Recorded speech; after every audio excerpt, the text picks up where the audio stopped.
Hey all, I'm Lindsay, 26 years old.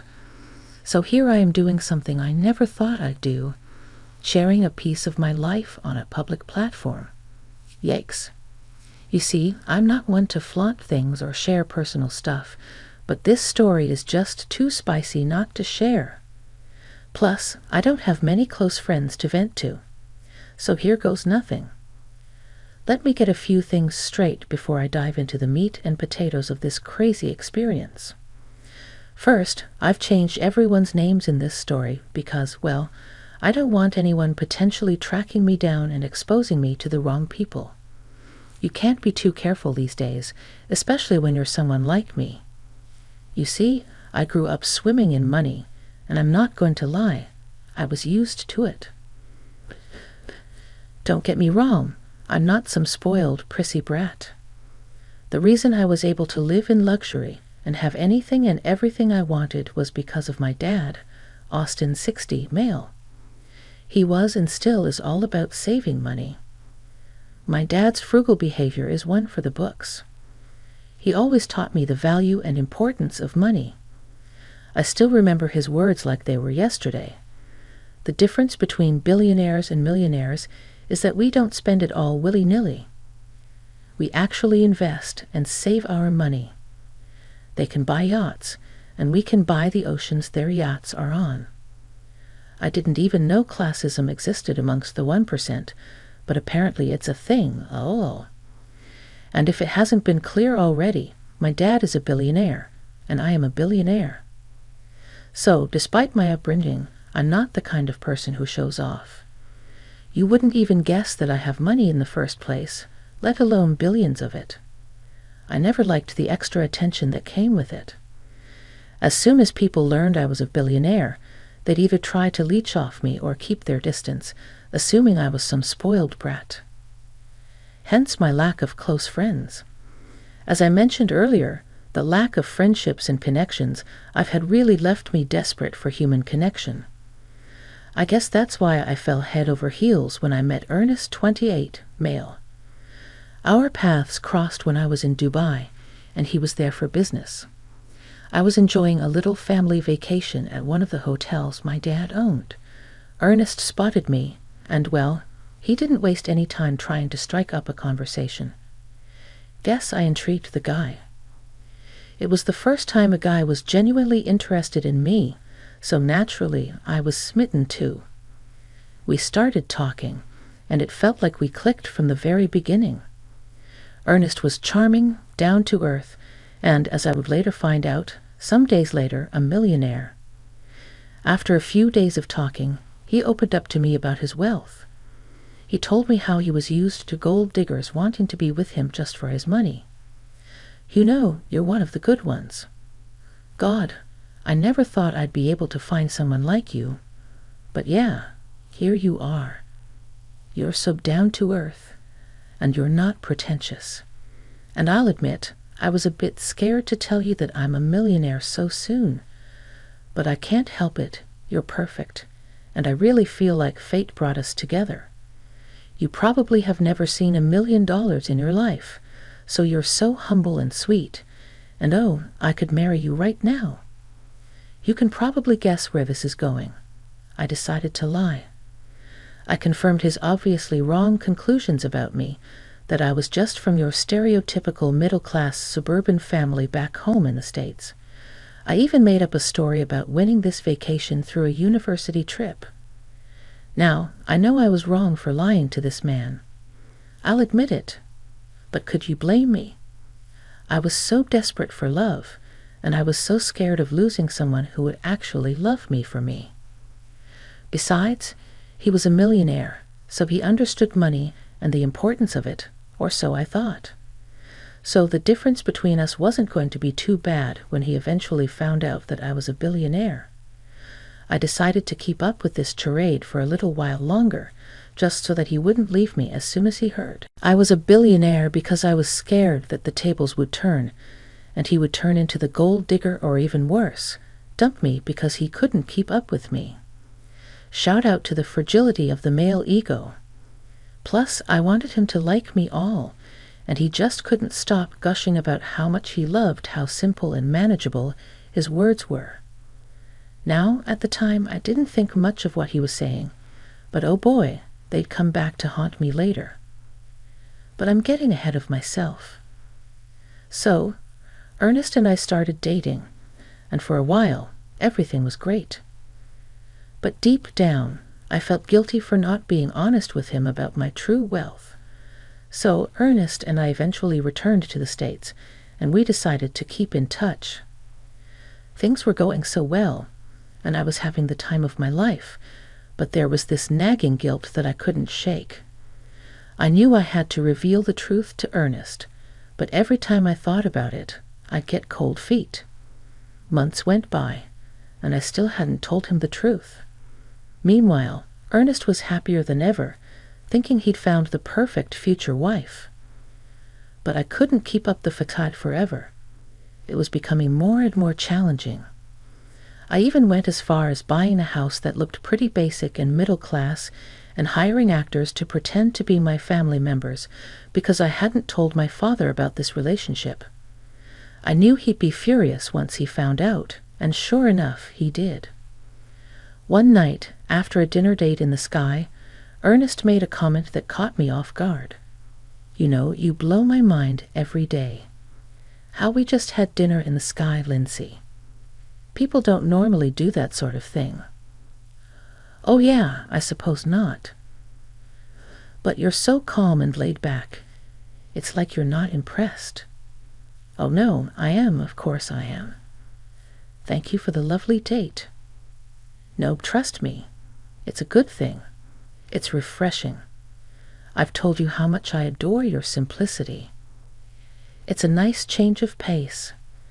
I mean, my dates are normally starstruck, leaving their jaws on the floor whenever we go to the Eiffel Tower for dinner, or when we go ballroom dancing or go to art auctions or fly to Prague, just to get those delicious pastries.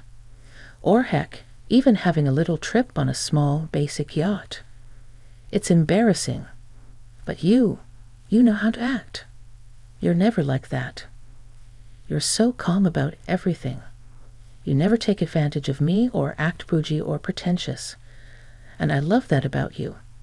Thanks, babe. What he didn't know was that I'd done all those things before the age of 10, so I was pretty used to it. But of course I didn't let on then. Right at that helipad, he got down on one knee and proposed to me. I was gagged, floored even. And what shocked me even more was that I immediately said yes. The next morning, I woke up to a very angry text from my father demanding that I meet him immediately. I had to take a private jet to Cuba that very day to meet him. When I arrived, he was beyond furious. He started reading an article online about how Ernest, a very well-known and established millionaire businessman, was getting married to a mystery woman that nobody knew about.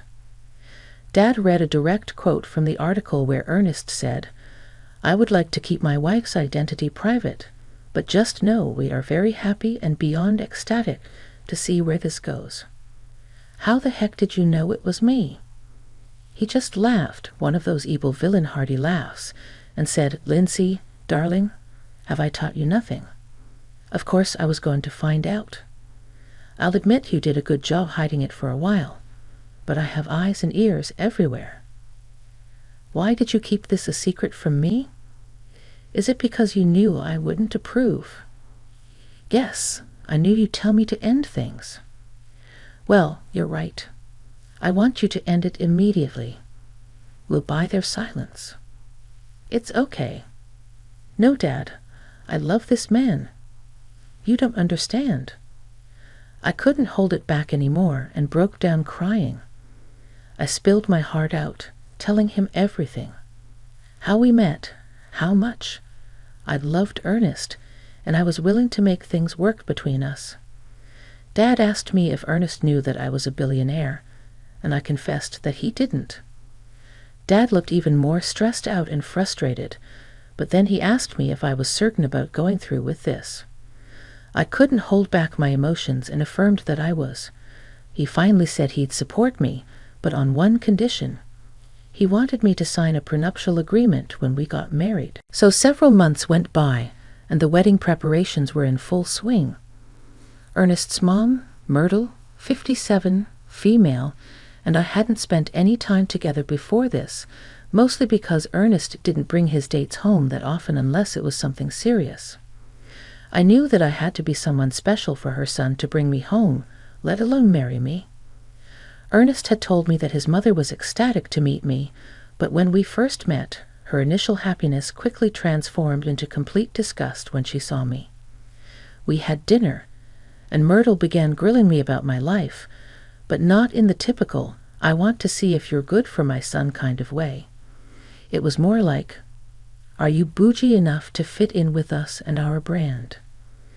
As the dinner went on, Myrtle's disapproval of me became even more apparent.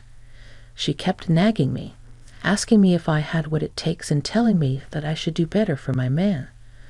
This made me furious because I was proud of the way I looked and who I was. When the dinner finally ended, Ernest revealed to me that his mother didn't really like me. No surprise there. He explained that Myrtle was accustomed to a lavish lifestyle and preferred flashy things. Seeing someone like me wasn't what she had envisioned for her son. But he assured me that everything would be okay once we got married, because then Myrtle would see that Ernest was genuinely in love with me. Despite the challenges and the lies, I was determined to make this work and prove that our love was stronger than any preconceived notions. The big day came, and Ernest brought up the idea of a prenup the night before. And before you start, I know all that crap about how it's bad luck to see your man the night before the wedding, and maybe you're right, because with the way the story ends, I definitely got some bad juju for not listening to that stupid tradition. Anyways, like I was saying, Ernest brought up signing a prenup. I was low-key grateful for him saying it before I got the chance to say it, because I bet he would have found it super suspicious for me to want a prenup in the first place. It was definitely better for him to suggest it, and then we moved forward. So when he said it, I just agreed. As you can imagine, Ernest was over the moon, thinking I was certainly the one because I went along with the prenup so easily and without any pushback. He saw it as the ultimate test to check if I was genuinely committed or just after his money. The wedding was simple and nice, just what I wanted. I didn't want anything flashy that would give away my family's wealth. Myrtle, of course, wasn't thrilled about the modest celebration. She had hoped for something huge and grand, but Ernest didn't care about that. He said he was just eager to marry me, quickly believing he found the perfect wife.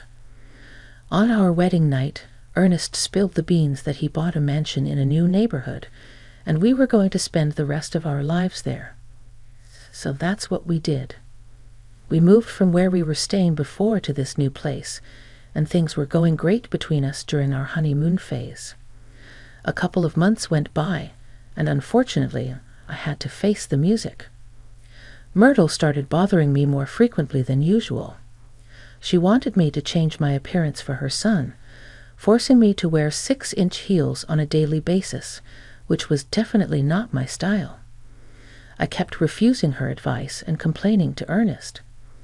At first, he told her to back off, but it didn't last, and we would repeat the ugly cycle again with Myrtle, despising me more and more when I would reject her attempts to change who I was.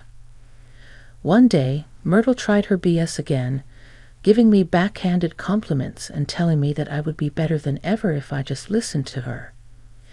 As usual, I would tell Ernest to check his mama, but this time, things were different.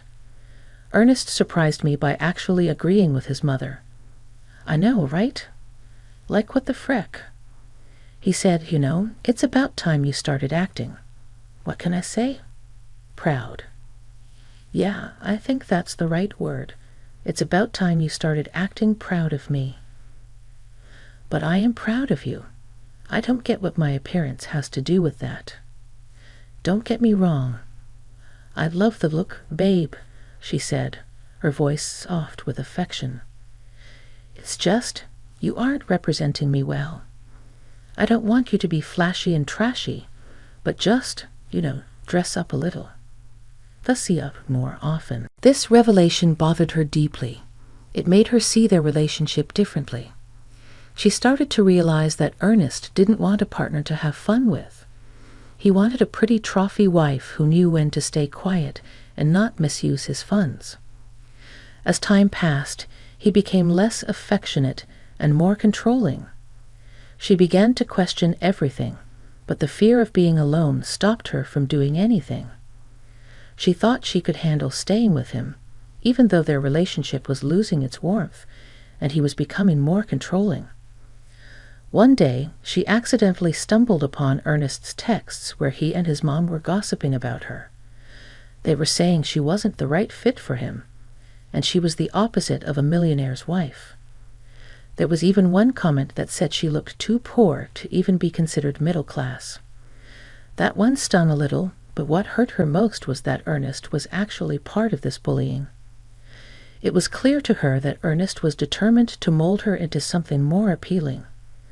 Seeing those texts was a major turnoff, and she started treating him coldly, which made him act feastier and more resentful because he didn't know that she knew he was talking smack about her. As she distanced herself more and more, Ernest got shouty, demanding her submission and throwing her middle-class status in her face. According to him, she knew nothing about the life of a millionaire, and he insisted she listen to him if she wanted to survive in his world. Feeling trapped, she desperately wanted the old Ernest to come back, to love her fully like she knew he could. But that wasn't happening. He was too far gone in his quest for a perfect Barbie doll wife, and his mother wasn't making things any better either. She started openly insulting her, questioning why her son would ever marry someone like her. Ernest went from trying to ignore his mom's hurtful comments about her to low-key agreeing with her and eventually full-on belly laughing when she insulted her right in front of him. "Lindsay, dear, why on earth did you choose that dress? It makes you look like a frumpy school teacher." "God, yeah, Lindsay, I probably shouldn't say this, but why don't you try dressing more like my mom?" "You know what? You're right. You should have kept that to yourself." "No, he has a point, dear. It's embarrassing." "Myrtle, and your hair, darling, it's so plain. You really should do something with it, maybe hire a stylist for once. I mean, you have the money now. There's certainly no excuses. Mom's got a point, A little glam won't hurt. Honestly, Ernest, I can't fathom why you married her. You could have had any woman in the world, someone with a bit more flair." "Yeah, Lindsay, maybe you should take some notes from Bella Hadid or Kim Kardashian. I mean, just look at her, son. She's not even trying. Can't you see what a mistake you've made? Mom, you're too much. But seriously, Lindsay, you should definitely consider a makeover. Spice things up a bit." She was sick of it all and didn't know what to do. So she decided to call her father. He asked about her married life, but she hesitated. The plan was for her to spill the beans, to tell him he was right about everything, and move back home. But she didn't want to burden him with the trash that was her marriage. And also she didn't want to admit that she had failed.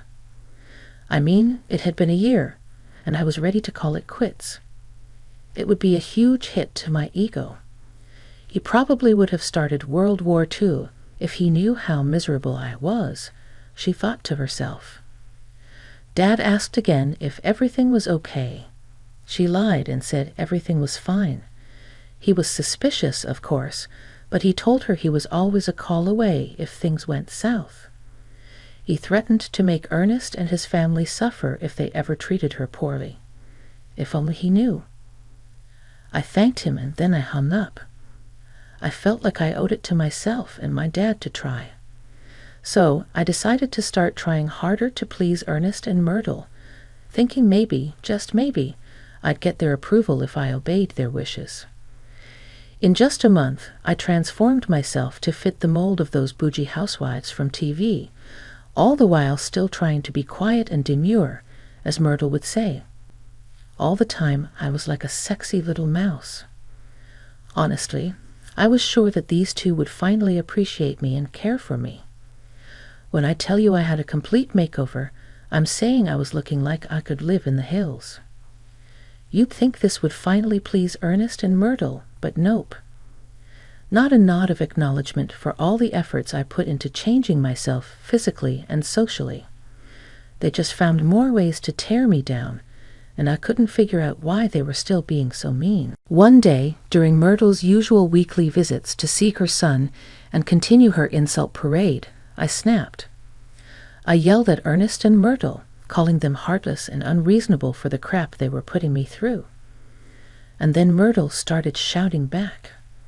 She told me she never liked me and wished something tragic could happen to get me out of their lives forever. Since we're laying our cards on the table, Lindsay, I've always despised you. You're so annoying, and your poorness makes me sick. I literally haven't done anything to make you hate me. I'm sorry you're a miserable bigot, and you have about as much emotional intelligence as Hitler. Hitler. That's it, Ernest. I'm kicking your wife out of this house. Even the maid's bathroom is worth more than this worthless cockroach. Excuse me, did you say you're kicking me out? Why, yes, and Ernest isn't opposed to it one bit. Are you, Ernest? I think everyone needs a little space. See, he agrees with me. This isn't some charity case. Okay, people like you can't be here. Then she went to the window and pointed at a huge mansion that was recently renovated across the road. If you want, you can go and ask them for help. Seems like they have more than enough money to go around, so they'll happily donate you some money since you're poor, ugly, and desperate.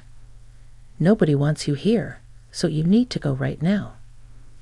Go and grovel and beg people for help and money, since that's where you belong. After Myrtle finished her insult marathon, telling me to go beg the people in the big mansion for help, that's when I smirked and spilled the tea. I revealed that they'd happily donate anything I asked for because, surprise, my dad owned that mansion. Myrtle and Ernest laughed, calling me crazy for such a wild claim. Myrtle spilled that some billionaire had recently bought and renovated the house for some reason, and that it was insulting to ever associate myself with the likes of him. I cut her off, showing a picture of me and my dad chilling on the beach, and their faces turned ghostly pale. This is the guy you're talking about. Myrtle finally gathered herself and asked how I knew this man and had a picture with him. Oh, Myrtle, you poor prophetic woman. You don't know what you've just done. I dropped the bomb, confessing I was Austin's daughter and a billionaire. Myrtle started crazy laughing. She was in denial, so I couldn't really blame her. But Ernest looked pissed. He started cursing and saying that there was no way Austin was my dad. So guess what I did, you all? I strolled right down to that mansion across the street, called my dad out, and he emerged after a couple of minutes, looking a bit embarrassed. How did you figure it out, kiddo? I found it odd how there was some billionaire who had randomly decided to renovate this perfectly good mansion with all of the things my dad seemed to like a tennis court, golf course. It was crazy to me. At first, I thought it couldn't be you. You're way too frugal for that. But then I remembered that you're also crazy and crazy rich, so you can do whatever you want. Also, you're not the only one who has friends in high places, so I knew it was you. Well played, kiddo. Well played. I guess you are my daughter after all. So, your being smart was just bound to happen. I just wanted to make sure my baby girl was all right. I knew you were lying when you talked a month ago, so I just had to come here and keep an eye on you. But of course, I had to add a little taste to this godforsaken place, and in the span of 2 weeks, no less. Sounds like a very Austen thing to do, you know that. I'll combust if I don't play tennis or golf. I was planning on staking out here for a while, so I had to make myself comfortable. Ernest and Myrtle were left outside their home, their faces a mix of disbelief and shock, like they just saw Jesus walking by. I shot them a coy flip-off before sauntering into the mansion to have a cozy chat with my father. Dad wasn't wasting any time. He demanded the slowdown right then and there, and I spilled the beans on how I'd been treated like garbage during the past year, all because I thought I was in love. She let me drone on and on about how I tried my best with them, and without saying a word, Dad marched up to Myrtle and Ernest, who were still standing outside. I watched from the window. I couldn't hear the specifics, obviously, but I knew Dad was throwing around some serious threats. Ernest hit his knees. Myrtle started crying, hunching over her son like she just witnessed the apocalypse. She started shouting how sorry she was and saying that she wanted to come over to me and apologize, but my dad told her to stay in her lane. I could now hear some parts of the conversation because I stepped outside to get a better look, and Dad was marching his way back over. I could hear her say, "Oh God, I'm so sorry, Lindsay. I'm so sorry." I'm still trying to get my dad to tell me what he told them to make them crumble so fast, but my dad told me that he'd never tell. Spooky, I know. But all I cared about was that the mission was accomplished. I was no longer tied to those awful people, and what's worse, they were embarrassed and scared, and let me tell you, there's no better revenge.